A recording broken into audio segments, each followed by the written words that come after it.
অনুষ্ঠানটা শুরু হয়েছিল 24 তারিখে, প্রধান যে প্যারেডটা কিন্তু 24 তারিখে হয়েছিল।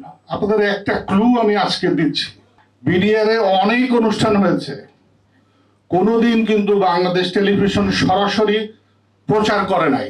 24 তারিখে যে প্যারেডটা হয়েছিল, যেটা প্রথম থেকে শেষ পর্যন্ত কিন্তু টিভিতে প্রকাশ করা হয়েছে। বিএমএ তে যে সবচেয়ে বড় প্যারেড কমিশন হয়, সেটাও কিন্তু টিভিতে সরাসরি প্রচার করা হয় না। 23 তারিখে দুপুরে ভাত খাচ্ছিলাম, ওই সময় আমার কাছে টেলিফোন আসলো। আমি যেহেতু জিওয়ান কমিউনিকেশন ছিলাম, ওখানে কমিউনিকেশনটা আমি দেখতাম।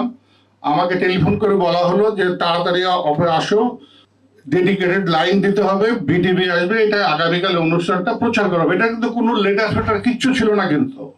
তো আমি তাড়াতাড়ি আসলাম, এসে আমার এক্সচেঞ্জের মাধ্যমে আমি ওই বিটিভিকে সরাসরি 2টা ডেডিকেটেড লাইন দিলাম, যেটার মাধ্যমে তারা ওই 24 তারিখে প্যারেডটা প্রচার করবে।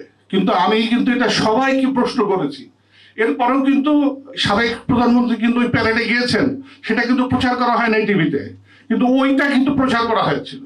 যে 24 তারিখের প্যারেডটার টিভি একটা শক ইফেক্ট হিসাবে কাজ করেছে, যাতে যদি কোনো অঘটন ঘটাতে চায়, কারণ ওই দিন কিন্তু প্ল্যান ছিল না 24 তারিখে ঘটনাটা ঘটানোর, যদি না ঘটায় সেই কারণেই হয়তো সরাসরি টিভিতে এটা প্রচার করা হয়েছিল।